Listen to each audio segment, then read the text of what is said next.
बिस्मिल्लाहिर्रहमानिर्रहीम। अस्सलाम वालेकुम। स्टार्ट करते हैं आज का सेशन। आज के सेशन में बेसिकली हम बात करेंगे एक्सेल की शीट के ऊपर।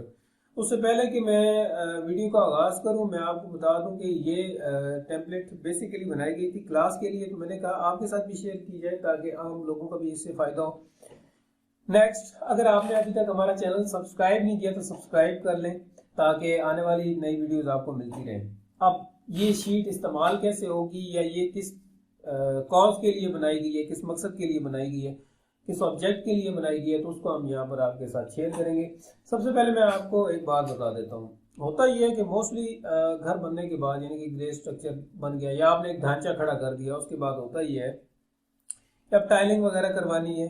ठीक है, तो आप ऑनलाइन भी रेट चेक कर सकते हैं, किसी को कॉल करते हैं, रेट उससे पूछते हैं, लेकिन आपके साथ प्रॉब्लम ये आ रही होती है कि आपको एरिया नहीं पता होता और मार्केट में जो टाइल्स अवेलेबल हैं वो मीटर्स के अंदर ज़्यादातर चल रही होती हैं, तो उसमें बहुत ज़्यादा कन्फ्यूजन क्लाइंट के लिए बनती है कि वो खुद से कैसे कैलकुलेट करे और खुद से कैसे कैलकुलेट करके अपना आइडिया ड्राइव करे, अपना बजट देके अपनी इन चीज़ों को मैनेज करे। तो उसके लिए ये शीट बड़ी आसानी के साथ आपकी हेल्प करेगी। अच्छा, यहाँ पर एक और बात मैं आपको बताता चलूँ, ये आपका किचन, बाथरूम, कोई भी फ्लोर हो घर में, ठीक है, सबको आप अगर करना चाहें तो ये आपको मैनेज करके दे सकती है शीट।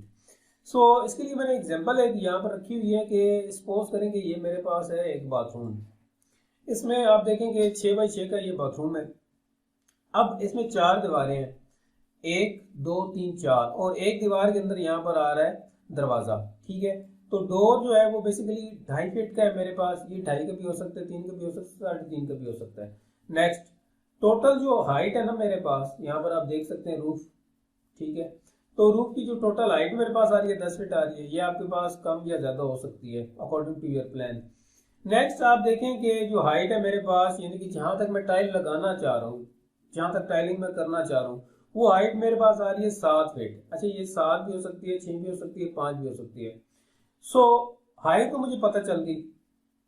नेक्स्ट, अब लेंथ आपने यहाँ पर देखनी है कि एक दीवार यहाँ से यहाँ तक, इसकी पहली लेंथ जो आ रही है वॉल 1 की 6, 2 की भी 6, 3 की भी 6 और 4 की भी 6 नहीं आ रही बल्कि 3.5 आ रही है। कोई 2.5 फीट का बीच में से लमसम दरवाजा निकल गया।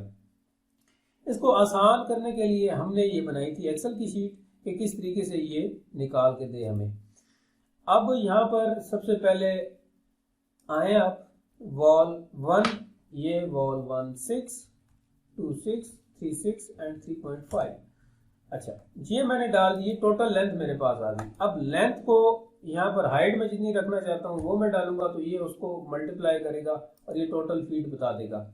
फिर यहाँ पर ये फंक्शन करके आपको टोटल एरिया बता देगा। अच्छा, ये जो एरिया आपके पास आ रहा है, ये एरिया यहाँ पर आ रहा है, ठीक है, वॉल्स एरिया यहाँ पर आप देख सकते हैं। और कीमत का इंदराज, तो जब भी आप कॉल करते हैं किसी को, उससे पूछते हैं कोई टाइल देखी, चाहे वो शबीर की हो, मास्टर की हो, लोकल हो, इम्पोर्टेड हो, ठीक है, उस हिसाब से अकॉर्डिंग टू योर बजट आप चलेंगे और यहाँ पर आप डालेंगे। सपोज करें मैंने 1300 वाली टाइल लगानी है, ठीक है, तो 1300 वाली टाइल यहाँ पर 18,176 रुपये उसकी कॉस्ट आ रही है, अगर मिसाल के तौर पे दीवारें इस डायमेंशन में हो और उनकी हाइट ये हो। ठीक है, नेक्स्ट, अब फ्लोर जो हमारे पास था वो लाइक आप देखें 6 फीट बाय 6 फीट। ठीक है, तो वो फ्लोर भी यहाँ पर आपको मीटरों में नजर आ रहा है। ठीक है, तो आपने यहाँ जाना है, तो ये फ्लोर एरिया टोटल आ गया आपके पास, और प्राइस इन मीटर्स। मिसाल के तौर पे लाइक मैं जो फ्लोर पे टाइल लगाना चाहता हूँ वो मैं लगाना चाहता हूँ 700 वाली। ठीक है, जस्ट फॉर एग्जांपल मैं आपको बता रहा हूँ।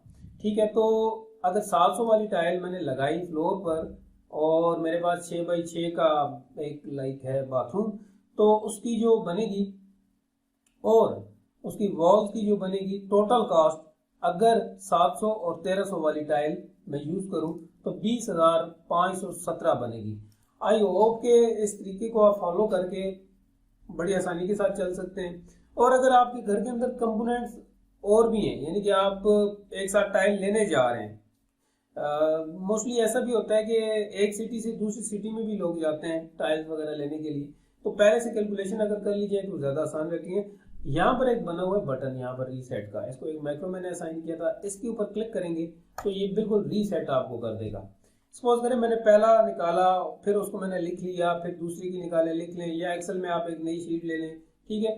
तो इस तरीके से आप रीसेट करते जाएं और अपनी कंपोनेंट के नाम लिखते जाएं और उनकी कॉस्ट वगैरह भी लिखते जाएं और अपने बजट को आसानी के साथ मैनेज कर सकते हैं।